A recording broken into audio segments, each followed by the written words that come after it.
Today, I'm gonna try something I've never tried before. I'm gonna make flour tortillas from scratch.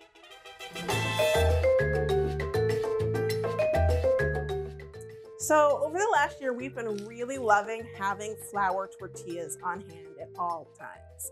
They make a really easy, quick lunch. A quesadilla is always delicious, and you can adapt the flavors in 1,000 different ways. You can make a great wrap, or tacos, or fajitas, and tortillas last forever. They don't seem to go bad very quickly, unlike bread, which with two people in the house, bread always goes bad. So we're almost out of this humongous bag that we bought at Costco. And I was thinking, I've never made flour tortillas, and it probably isn't that hard. We do make a lot of breads in this house. So, we're pretty familiar with doughs. And I thought, hey, maybe it could be, even more inexpensive way to get flour tortillas and probably tastier. I think you probably could have some more control over sort of the texture and the size of your tortillas. So I figured, let's give it a shot. I found a pretty authentic recipe on Mexico in My Kitchen, and I will link to that recipe below so you guys can go and check it out. I did a little bit of research, watching a few YouTube videos and looking at some different recipes online. This one seemed pretty authentic, and also, it had kind of the right amount of ingredients that I wanted to try for my first time. I saw some recipes that just make like tons and tons of tortillas, and I think if this works, I will definitely want to check some of those recipes out. But this one makes about 10 tortillas, so I figured that would probably be a good size for my first batch. So, looks pretty straightforward. Let's get started. Okay, so the recipe for flour tortillas is pretty straightforward, and it only requires a few ingredients, which makes it a great recipe in my book. So we have 2.5 cups of all-purpose flour here. Into that, we're going to add a teaspoon of salt. You need a little bit of baking powder, so that's a half a teaspoon. Now, this is where some of the recipes I saw sort of varied in the amounts of baking powder. I saw some recipes had no baking powder, and some recipes had quite a bit. I was going for a little bit more of a flatter tortilla here, so this recipe was good because it only called for a half a teaspoon, so that seemed like sort of at the bottom end of the requirements. So we've got that. So now what we have to do is basically cut fat into this flour. And before I do that, let me give this a little bit of a whisk. All right, so that looks nice and combined. All right, so we need a fat. And now some of the recipes called for shortening and some of them called for lard. So I decided I was going to try to be authentic, and I went and bought some lard. And honestly, I've been wanting to buy some lard for a while because I've been curious about baking with it. I was curious how biscuits would come out and pie dough. This recipe calls for 1/3 of a cup of shortening or lard, and so we are going the lard route.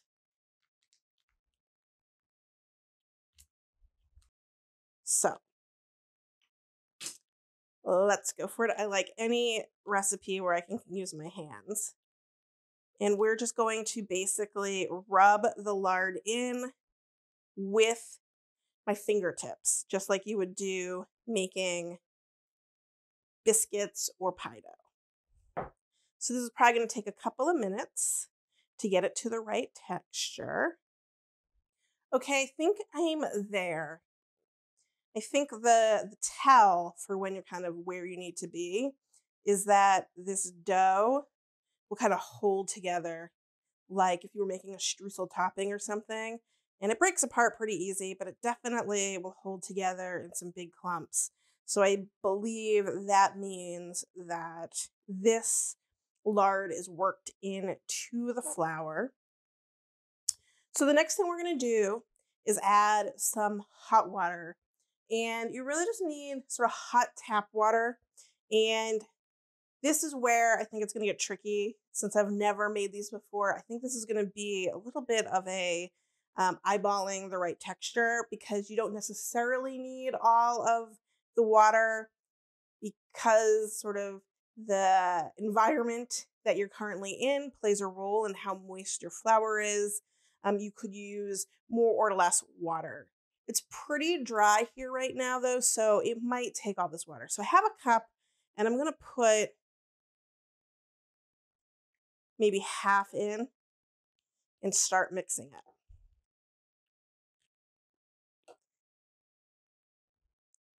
Now you could probably use a spoon here, but it's like adult Play-Doh, you know? Okay. It definitely seems to me like it needs more water. So I'm going to add most of the rest of this. I'm going to hold back about, I don't know, a couple tablespoons. And there is some dry clumps in the bottom. And I know we don't really want a dry dough. We want a nice, moist, supple dough. So I'm going to add these last couple of tablespoons. Like I said, it is dry here in New England right now. So let's work this in. And now, basically, I want to work this in until it becomes a ball, which we're pretty close to that. And then I'm going to knead it. And I think I have to knead it for like 10 minutes. So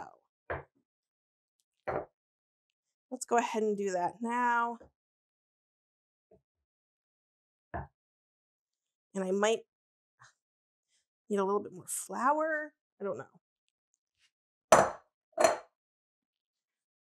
I'm going to knead it for a couple minutes and see if it starts coming together.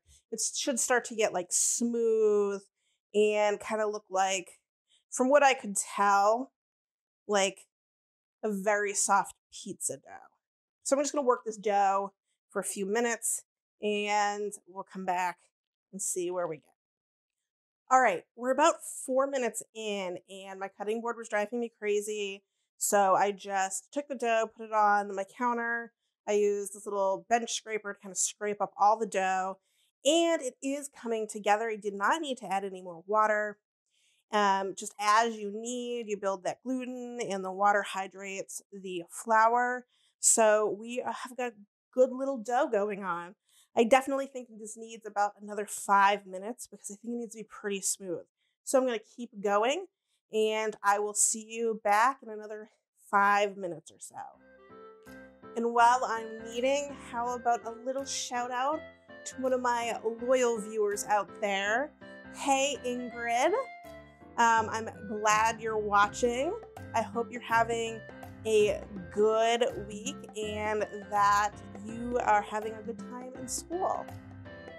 Okay, it has been 10 minutes and this was very magical. I started with that dough that I really thought was too wet. I was thinking I was gonna have to put some flour in. And then once I worked it for about 4 or 5 minutes, it got definitely much easier to knead and handle, but it was still pretty shaggy. And now at the 10-minute mark, this is pretty smooth. So there is a tip. Don't freak out if at the beginning of this process, your dough is seemingly too wet. Again, from all the things that I read, you really want a moist, wet, supple dough that's going to help create a nice textured tortilla. So yeah, don't freak out. Just keep going. So the next thing we have to do is form these into portions. And I'm going to do some bigger portions and some smaller portions. So I'm going to try to do some 2-ounce balls to make into more burrito-sized tortillas. And then I'm going to do half of that. So 1-ounce balls to do some taco-sized tortillas. So I just have my little kitchen scale, which I love, to portion out these balls. So I'm going to portion them out and then I will show you the final shaping before we rest this for 45 minutes. So the next step of these is to roll them into a little ball and then kind of this little like flat disc. So we're going to do that.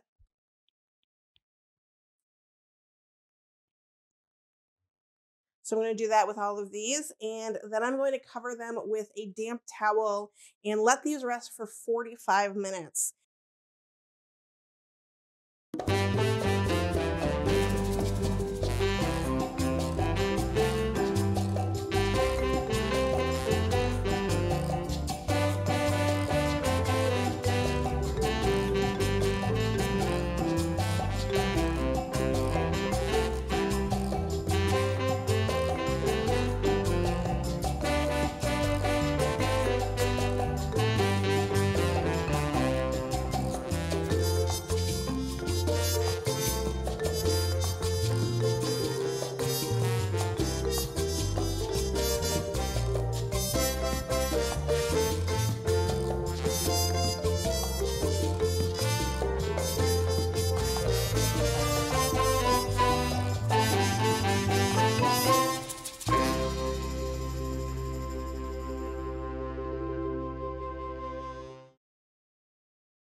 Okay, it's been well over 45 minutes because I had one woman production crew issues. I forgot to turn my mics back on. My battery in my camera ran out. So I missed a little bit of footage with my first couple of rollouts, and I cooked a couple of tortillas. But you know what? We're going to use the knowledge I learned along the way during that time to move forward. So I have over here a kitchen towel that is kind of keeping our tortillas warm. And I've managed to make a couple of tortillas. So what I learned was that we do need a little bit of flour on the counter, and that will help the dough to not stick when we're rolling it out.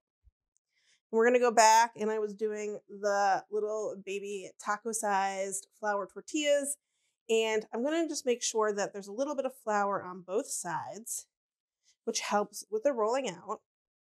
And this dough is super, super, super supple. It's very soft and easy to stretch, so that resting time really did allow us to create this nice texture for rolling.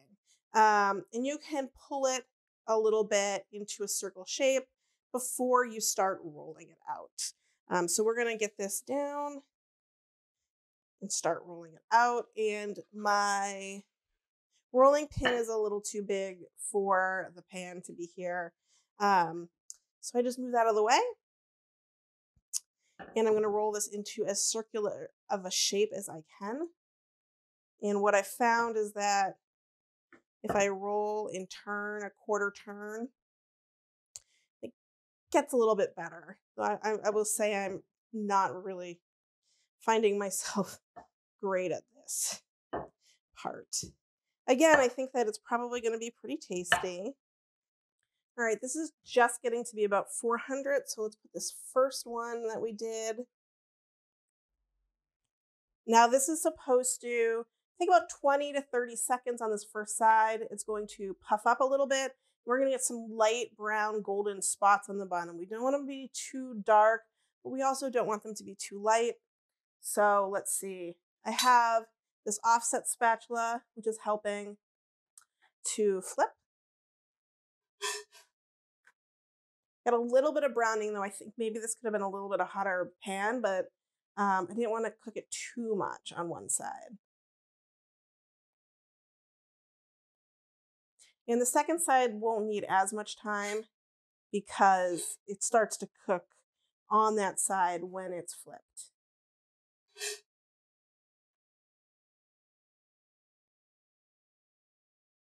And I think you can smash the bubbles. Give it another quick cook. And now I'm going to put this in my kitchen towel with the others to keep them warm. All right, so guys, I am going to roll the rest of these out. And then I will share with you any learnings that I have during that time. And then we will taste. Okay, it's been about 30 minutes and I got most of the tortillas rolled and cooked, but I thought I would show you the last one to show you a couple of tricks that I figured out along the way.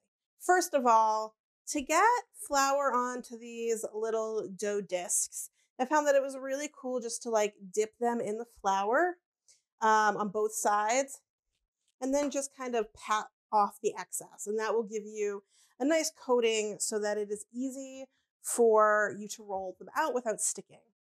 Now, I don't think I really got a great round shape, but what I found was, once I turned the dough a few times, it was kind of easier for me to turn my body and the rolling pin.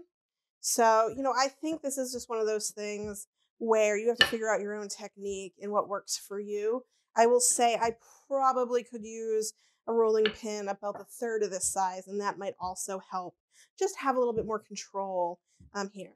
But I will say that this dough is so easy to work with and soft. So when we were putting it together and it was all liquidy and like really tough, like that first 4 minutes is kind of the only time that this dough gets kind of tough to work with. So I'm pretty happy with how easy this is overall. So the other thing that I found is kind of the temperature that is good for cooking these, which is 500, 550. It seems to be the best temperature for your pan to be at to cook your tortilla. It gets it sort of the right color brown within 20 seconds or so. And so I'm going to just check for our final one just to see if I can get a perfect one, or, this is definitely not perfect. The other thing I noticed is even though these are not round, they'll definitely fold into a burrito. You can definitely make a burrito from this larger size, no problem, because you're tucking stuff in. So it's going to be fine even if it's not round. So we got just maybe a few more seconds to get up to 500. And one more thing about this dough, which I liked, was that, see how nice, doesn't really rip. You can kind of stretch it a little bit more once you've picked it up to make it a little bit bigger in diameter. All right, so let's put this in the pan.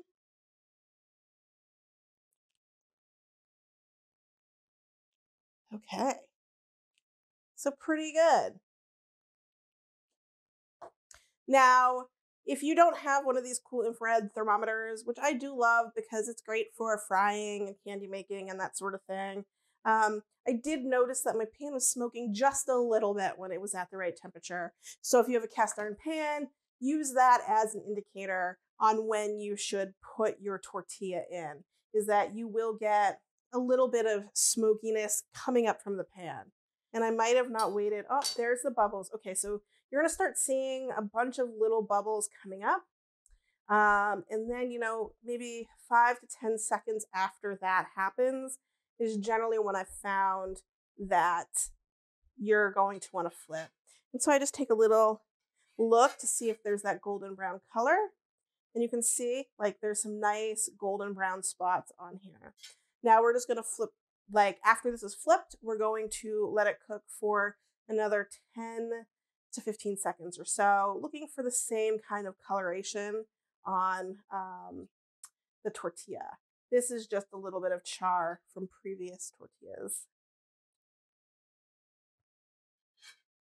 All right, give it one more flip just to make sure that it looks good, and it does. See, so we're just going to put this over in with our other tortillas. Now I'm going to clean up just a bit, get out some things so that we can taste. I think I want to taste a quesadilla, and we're going to use some of those shrimp in one of the tacos and give that a taste. So I will see you back in just a couple of minutes. Okay, so we have all of our tortillas here. They look so great. And I have one of the larger tortillas stuffed with cheese. So we're going to make a little quesadilla, and I wanted to make a little taco. So let me go down to the bottom and get one of our baby tortillas here. And we have some of this shrimp. And as always, I need a fork, so I'll be right back. Okay, so we have our honey chipotle shrimp that we made earlier. So I'm just going to put a couple of those shrimp, maybe 3. And I have a little shredded cabbage and some cilantro and scallions. Scallions are running everywhere. All right, so let's give our taco a taste.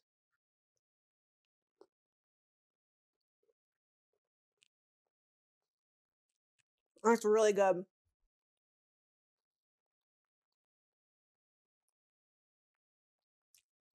I really like how flexible the tortilla is. It's not going to really tear very easily. I find with these store-bought ones, right?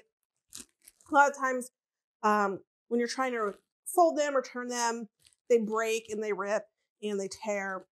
And you're just not going to have that with this. This dough is just so pliable and really it's super delicious. Let's take a look at our quesadilla over here. I have a little bit of butter in the pan, so kind of treating it like I normally would. Ooh, it got nice and extra brown.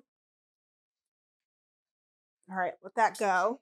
So what did I think about this recipe? Would I make these again? I love this recipe and I would definitely make them again. Now they took a little bit of time, but I will say as I was cooking them, most of my time was really going to manage the heat coming from this stove. And I think that I wouldn't have those problems if I were on a more consistent like gas range. So it did take about a half hour to roll and cook all of the tortillas, which isn't really that much time. But most of that was like my kind of crappy setup here. So, I think this would be a great sort of weekend project to get you going for the next week. I think that you can just put leftovers in a plastic bag and put them in the fridge so you can have them all week and just reheat them as needed and stuff them full of delicious things. I really like that it's a recipe that really doesn't need a lot of special ingredients. You don't have to go and buy lard. You can just use vegetable shortening, which I have for baking. So, I don't know what the taste difference would be, but I'm sure it'd be pretty similar. And like it was so easy and this dough is beautiful. It's a really cool feeling dough. So yeah, I would say give these flour tortillas a try. Again, the link to the recipe I used is below. I also put the link to the shrimp below, so go check them out. Now we do have to taste this quesadilla before I sign out. Oh boy, it looks super good. I have some jack cheese in here. That's it. So good. Like, I feel like I went to a restaurant and it was so easy. I love it. This is going to be a new thing for me. I'm going to be making tortillas at least once a month. 100%. I can't wait. So, if you liked this video, please give it a thumbs up and click that subscribe and that little bell button to be alerted when I launch a new video. And as always, thank you so much for watching. Now go have some fun in the kitchen and definitely make some tortillas from scratch.